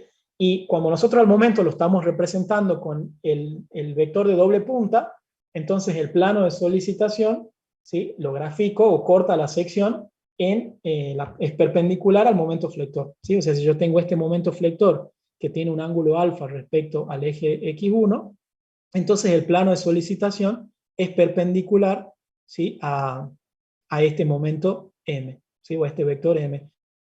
En el caso de la flexión pura normal, perdón, en la flexión normal, ese plano de solicitación coincidía con uno de los ejes principales de inercia. Por eso es que hasta ahora no lo habíamos incluido, o sea, no tenía ninguna incidencia en el cálculo ni nada. Pero acá sí, porque ahora ya vemos que el plano de solicitación ya no está contenido en uno de los ejes, ¿sí? Sino que tiene una inclinación cualquiera y que, bueno, vamos a ver cómo lo calculamos. Pero como les dije, este vector M yo lo puedo descomponer en este vector M1 y lo puedo descomponer en este vector M2. Por lo tanto, a esta flexión esviada o flexión oblicua producida por este momento flector M, la voy a descomponer en dos flexiones puras. En la flexión pura que me genera este M1, que está contenido en el eje X1, y en esta flexión pura M2, que está contenido en el eje X2. Y fíjense que está aquí, este grafiquito que está acá, es en función de cada uno de estos momentos qué parte me flexiona y qué parte me tracciona. Perdón, qué parte me tracciona y qué parte me comprime. Nunca se olviden de que una flecha de doble punta implica el uso de la regla de la mano derecha, ¿no? Entonces siempre tienen que ver ustedes para dónde apunta la doble flecha. Ese doble flecha me representa el dedo gordo. Entonces en el caso del M1, no sé si me están viendo en la cámara, el M1 es un momento que hace tiene este sentido. O sea, va para allá, me tracciona toda la parte de abajo y me comprime toda la parte de arriba, y es este grafiquito que está acá, esta flechita. Y en el caso del M2 es así, o sea, el dedo gordo va apuntado para arriba, por lo tanto me comprime toda la parte derecha de la pieza y me tracciona toda la parte izquierda. Bueno, sigamos. La distribución de la flexión desviada. Fíjense que lo último que habíamos visto acá era la distribución de la flexión pura, y la particularidad que tenía esta era que en todas las fibras, ¿sí?, en cada una de las fibras la tensión era constante. ¿Sí? ¿Por qué? Bueno, porque el eje neutro coincidía con uno de los ejes principales. En el caso de la flexión desviada, fíjense que ya no va a pasar eso. ¿Estamos? Porque voy a tener una inclinación del eje neutro. Obvio que voy a tener una inclinación del eje neutro. Entonces, bueno, voy a tener distintos valores de tensiones, ya no va a ser esto simétrico, por más que la pieza tenga un eje de simetría, como es este caso. ¿Sí? La distribución, esto también que está dibujado acá se conoce como volumen de tensiones. Si en la guía de trabajos prácticos o en el parcial en algún momento les pides volumen de tensiones, lo que le pides es esto, es la distribución de tensiones en una pieza en el volumen, en el espacio. Un gráfico en 3 dimensiones. ¿Cómo lo desarrollamos a esto? ¿Cómo lo resolvemos? Hemos dicho entonces que al momento lo vamos a descomponer, partamos de este caso, de este ejemplo que está acá, ¿sí? Lo vamos a descomponer al momento en dos momentos. Un momento M1 que está actuando sobre el eje principal X1 y un momento M2 que está actuando en el eje principal X2. Yo sé que este momento tiene una inclinación alfa medido con el ángulo del eje X1. Bueno, no importa de dónde yo lo mido, pero a lo que voy es que la inclinación que tiene este momento, yo la conozco, entonces la descomposición que yo puedo hacer de esta es sencilla. Y en definitiva el esfuerzo que vamos a tener, o la tensión que nosotros vamos a calcular, va a ser la superposición de estas dos flexiones normales, ¿sí? La tensión producida, ¿sí?, en el eje X2, o medida desde el eje X2, producida por el momento 1, y la tensión medida desde el eje X2, perdón, del eje X1, producida por el momento 2. ¿Estamos? Va a ser la superposición. Ya vamos a ver un poco el tema de los signos y qué sé yo, para que no se pierdan ustedes. Y bueno, y obviamente una de las cosas que nos interesan en este caso es encontrar el eje neutro, porque el eje neutro antes coincidía con uno de los ejes principales, digamos, pero ahora ya no. Ahora el eje neutro va a tener una inclinación y vamos a ver cómo calcularlo y fundamentalmente desde dónde medirlo. Para todo el análisis que vamos a hacer ahora, tienen que recordar, perdón que sea repetitivo, pero tienen que recordar lo siguiente. X1 y X2 son siempre los momentos de inercia principales. O sea, nosotros estamos partiendo de los momentos de inercia principales. Todo el análisis que hemos hecho es de eso, partiendo de los momentos de inercia principales. X1 y X2. Y el X3 es siempre el eje de la pieza, ¿sí?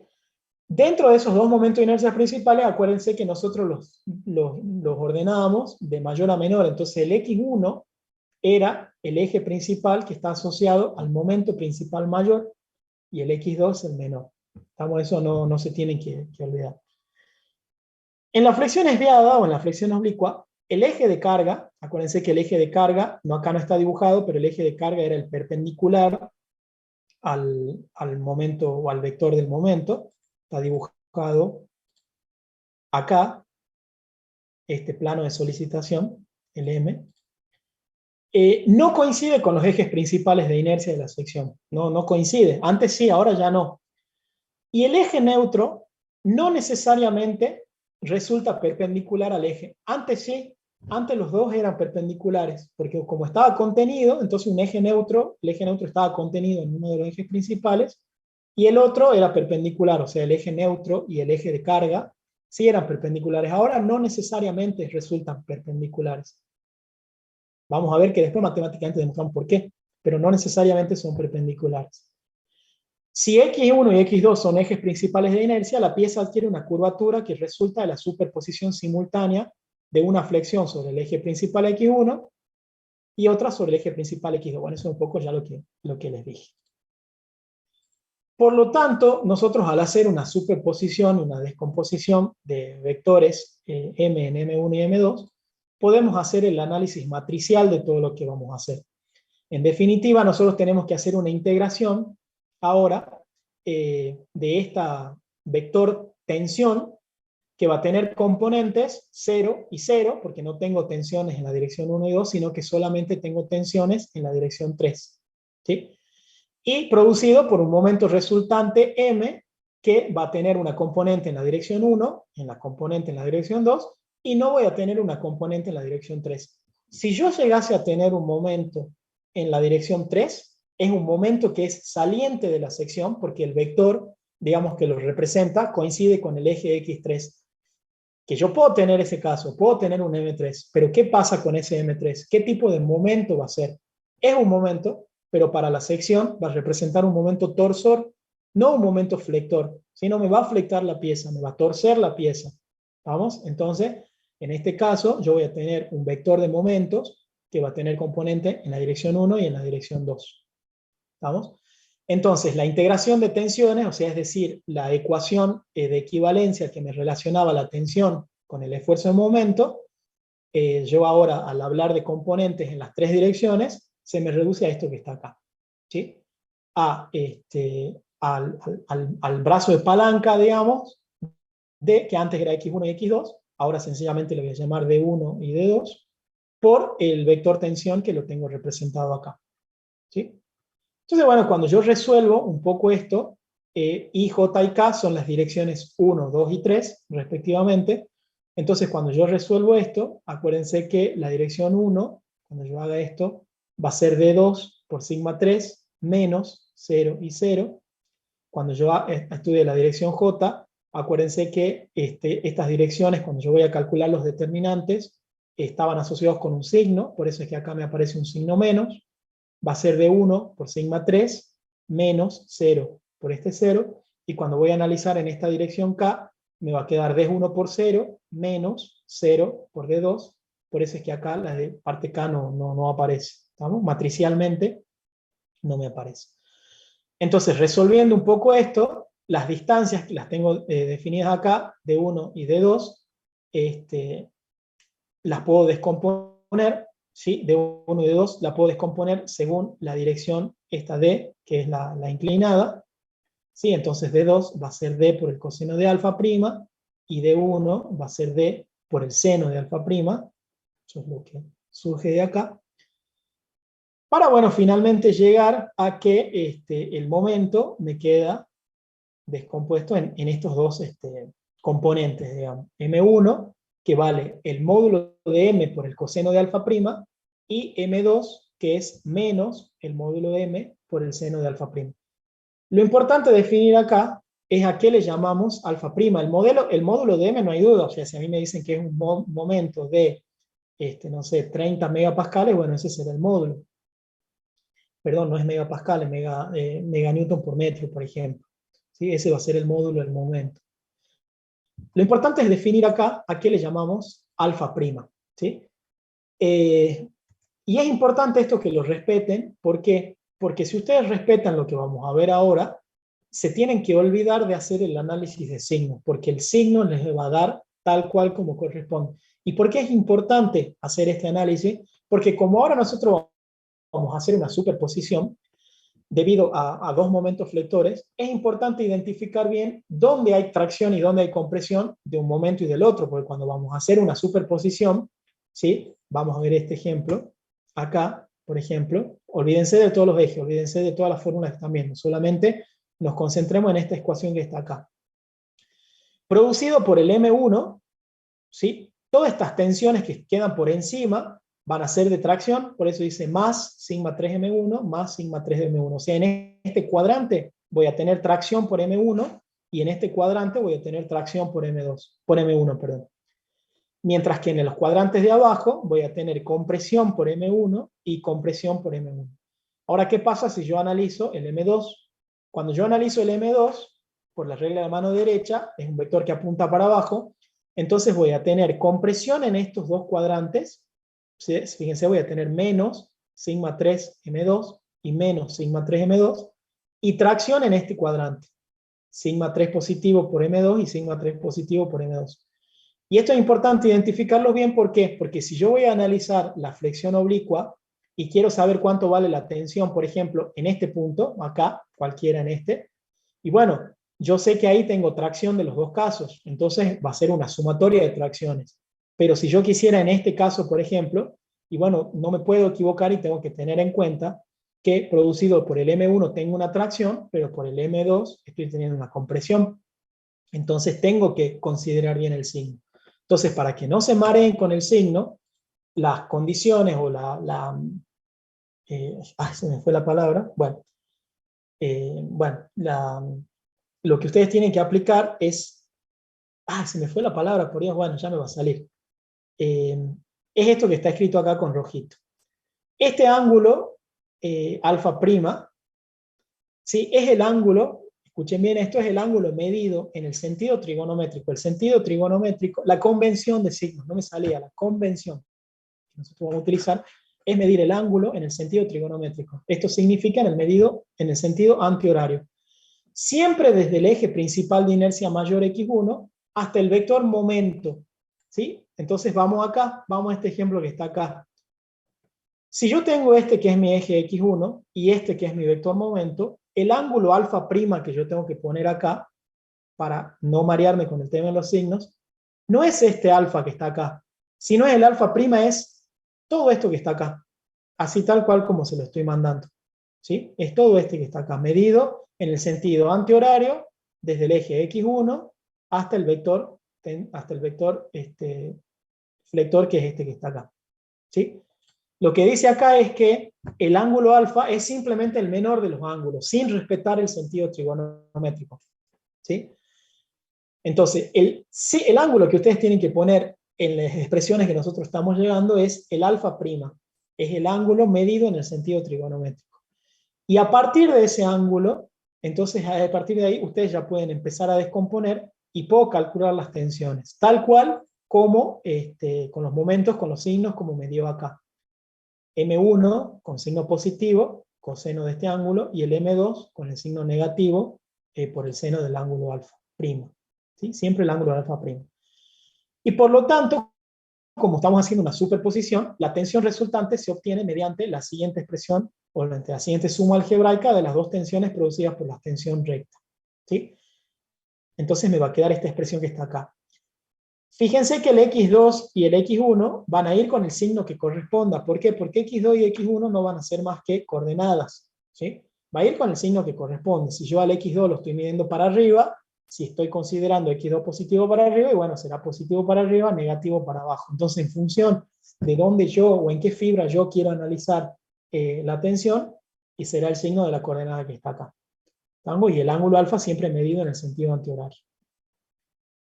Bueno, entonces de esa forma obtengo la expresión que me permite calcular mediante la superposición de dos flexiones puras la tensión para la flexión oblicua que tengo acá en este caso. Bueno, acá el módulo sencillamente lo que hace es simplificarlo un poco, sacarlo afuera como factor común, ¿no? Y acá sencillamente lo que hace es escribir la misma expresión pero en forma matricial. Entonces hagan bien hincapié en esta expresión, este grafiquito que está acá. Tengo este vector módulo flector, este vector momento flector, perdón, tengo este eje principal, este eje otro principal, el ángulo alfa prima está marcado acá, es este que está acá, alfa prima, este que está acá, medio del otro lado es el ángulo alfa, ¿sí? Acá tengo el eje neutro, y acá tengo el eje de carga. Entonces, para el eje neutro, que ahora vamos a ver cómo lo calculamos, se mide exactamente igual. En el sentido antihorario, ¿sí? Hasta el eje neutro va a ser un ángulo θ, que le vamos a llamar θ'prima, y medido en el otro sentido es este ángulo θ que está acá. Y bueno, y para el eje carga lo mismo, nada más que acá para el ángulo del eje de carga lo vamos a medir con beta. Entonces son estos tres ángulos los que vamos a ver en las expresiones que vienen. Siempre que hablemos de beta, es el ángulo medido entre el momento de inercia principal al eje de carga. Siempre que hablamos de θ, es el ángulo entre, la dirección principal x1 al eje neutro. Y cuando hablamos de alfa, es la dirección medida desde el eje principal x1 a el eje, perdón, al vector del momento flector. Si es prima, es en sentido antihorario, y si no es prima, es en el sentido horario. Eso es como para unificar criterios. Ahora, ya hemos encontrado la tensión, pero ahora una de las cosas que me interesa es encontrar el eje neutro. ¿Cómo hago para encontrar el eje neutro? Y bueno, por definición, el eje neutro es aquel lugar geométrico de la sección transversal donde la tensión es nula. Entonces, si yo ya tengo cuánto vale la expresión de la tensión, que es lo que tengo acá, en función de las coordenadas, y bueno, digo cuánto vale o para qué coordenadas esta tensión se me va a hacer nula. Entonces esa es la forma que yo tengo de encontrar el eje neutro, ¿sí? Sencillamente a la expresión de la tensión la hago nula, y ahí estas coordenadas x2 y x1 ya dejan de ser coordenadas cualquiera, sino que pasan a ser coordenadas puntuales, que son las coordenadas que me definen el eje neutro. Por eso es que estas pasan a ser x2 neutro y x1 neutro. ¿Y cómo la encuentro? Y bueno, sencillamente, haciendo esta relación que está acá, ¿sí? Como están igualados a 0, el x2 neutro me queda como el x1 neutro, con esta expresión que está acá, que es una constante. Y que esta constante no es más que la pendiente de la recta.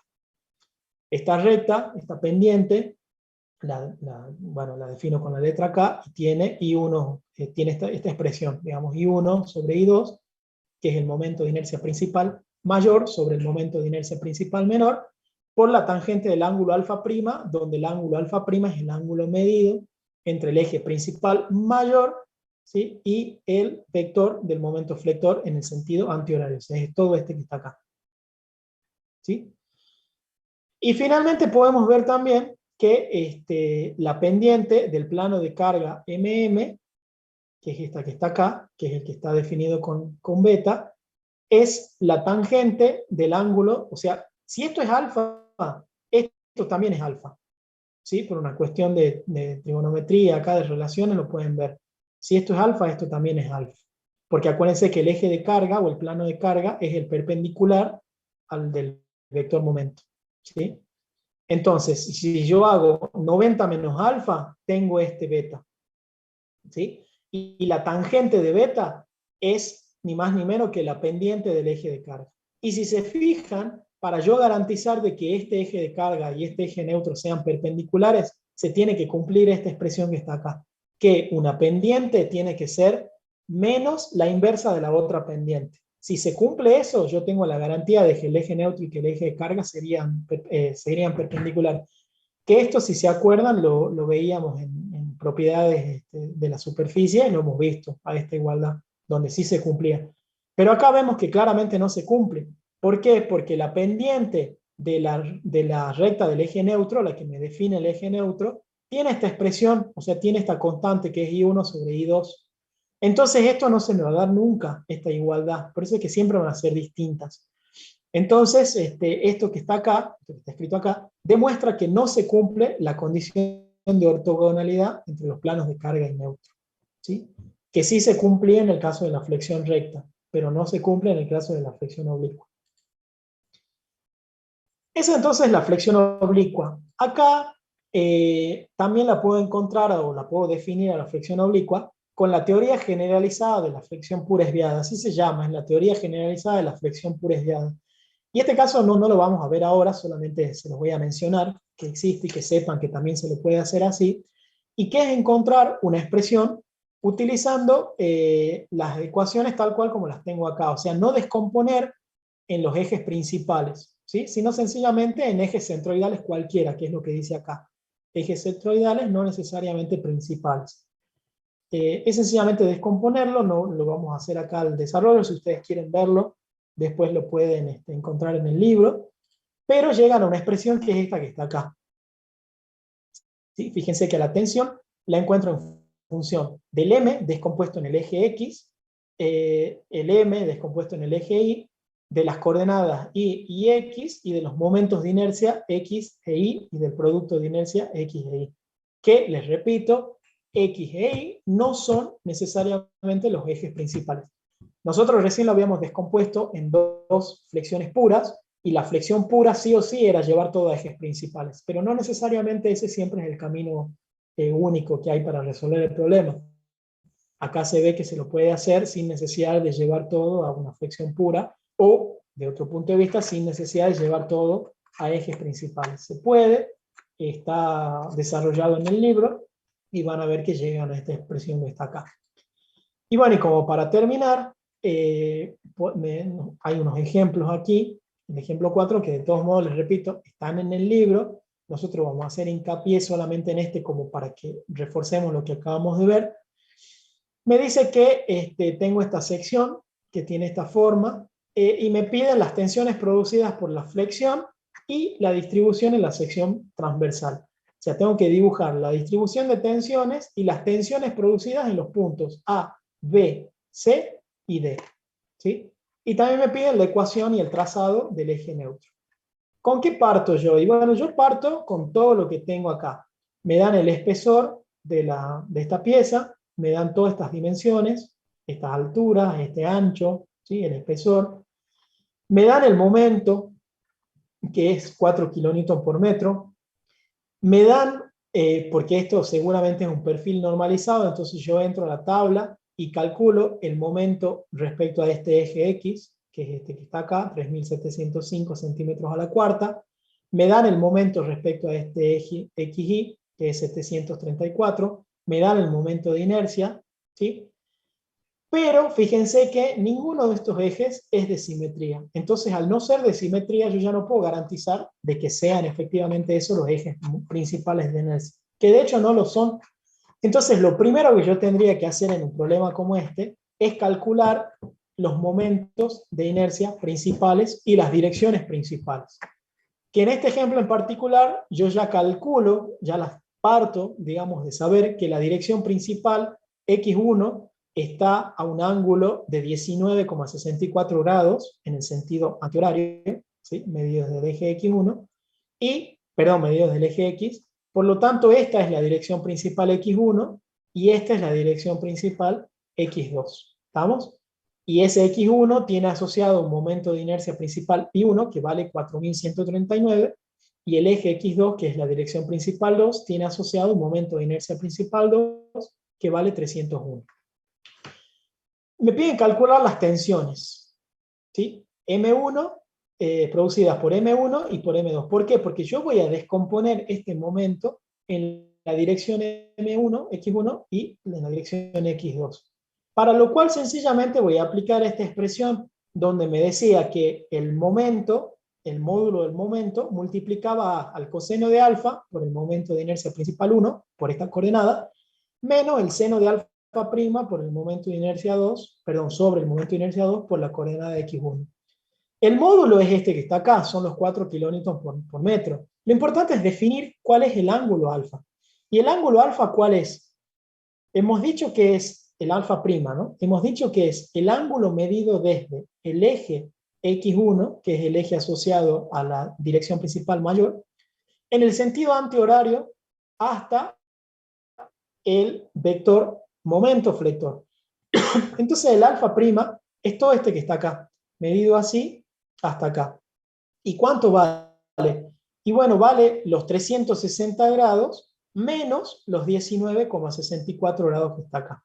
Lo ven todos, ¿no? Espero que lo vean. Es este que está acá, son 340 grados, bueno, 340,358 grados, medido en el sentido antihorario, ¿sí? Desde el eje X1 hasta el alfa, hasta donde está ubicado el vector del momento. Entonces, si ustedes ponen estos 340 grados acá y acá, y en el momento flector ponen el módulo que corresponde, la tensión les va a dar con el signo que corresponde. Ahora, ¿qué pasa?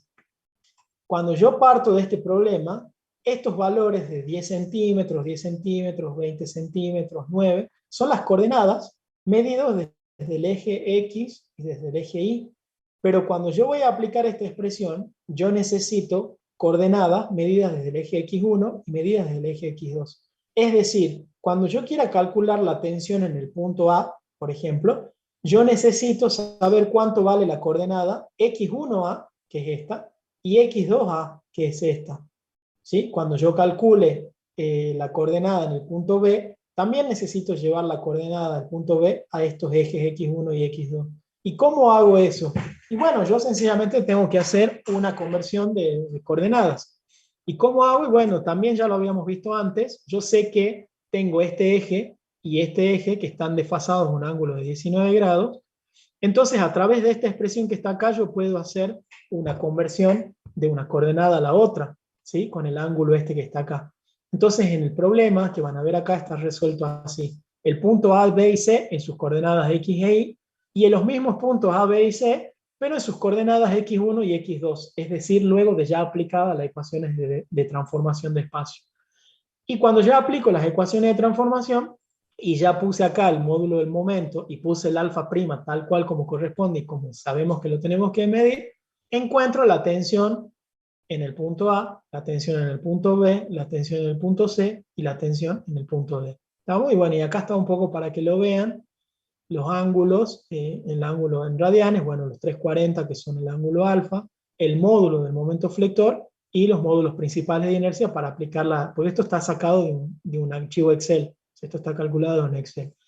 Y finalmente la ecuación del eje neutro, habíamos dicho que partía de calcular el ángulo, o sea, haciendo las tensiones nulas. Entonces tengo esta pendiente que está acá, que la puedo calcular y que es esta que está acá, y acá hay una expresión que no está en la diapositiva, pero sí está en el libro, y es la expresión que me calcula, o que me, digamos, que me define cómo mido yo el ángulo del eje neutro respecto a los ejes principales. Después esto, por favor, lo ven en el libro, pero finalmente ven que me da 58 grados negativo. Entonces, cuando yo lo voy a dibujar, que es esto que está acá, fíjense que lo mido 58 grados desde el eje, desde el eje, perdón, desde el eje del momento flector, ¿sí? Porque si lo midiese desde el eje principal, son estos menos 78 grados. O sea, es los 19 grados más esos 58 grados, perdón, más estos 78 grados, me da estos 58 grados. Perdón, bueno, después lo ven bien en el ejemplo, que está bien desarrollado en el libro, así lo ven. Entonces así encuentran la posición del eje neutro, ¿sí? Y bueno, y ya teniendo las tensiones en los puntos que han calculado, que es el punto A, punto B, punto C y punto D, y sabiendo dónde está pasando el eje neutro, puedo calcular fácilmente la distribución de tensiones. Acá tenemos a la derecha el volumen de tensiones, y a la izquierda, sencillamente, de forma plana, el volumen de esas tensiones. Obviamente acá al tener un punto, un nodo fijo, un nodo se rebate, ¿no? Este valor de tensión se rebate. Y bueno, y finalmente no los quiero seguir mareando, esto quiero que después lo vean solo, una vez que repasen todo de nuevo y vean los ejemplos en el libro. Un ejemplo donde me pide de nuevo calcular las tensiones, está resuelto acá, después lo ven.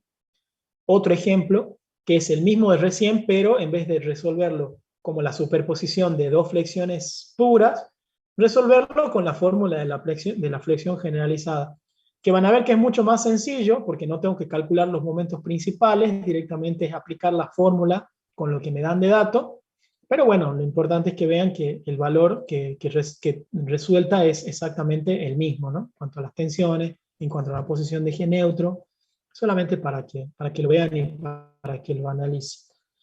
Y bueno, y en la clase, ustedes ya han descargado el PowerPoint, lo único que nos va a quedar pendiente, que lo vamos a ver la clase que viene, es esto de flexión elastoplástica. Estamos por ahora, eso sería todo, ya son justo las 12, hemos terminado justito.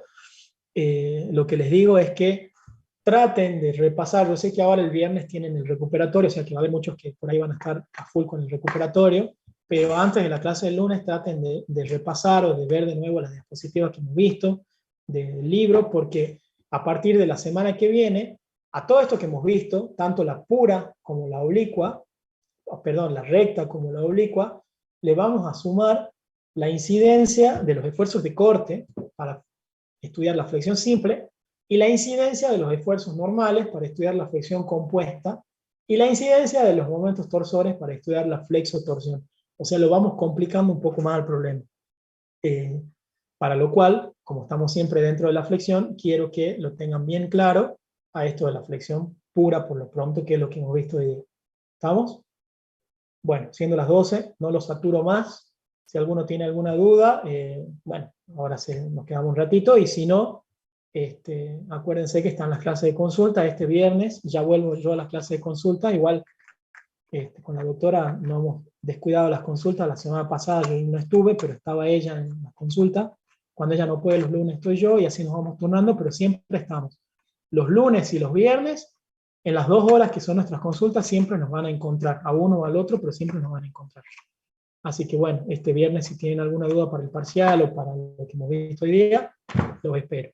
Sin más, ahora los despido. Y bueno, hasta luego chicos, no los saturo más, ya por hoy los he saturado demasiado. Chao, Hasta luego. profe.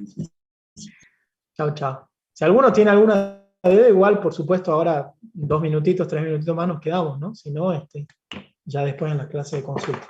¿Ninguno tiene ninguna duda? Más justo imposible, porque me estoy por quedar sin batería incluso. Bueno, asumo que ninguno tiene ninguna duda. Hasta luego chicos. Chao.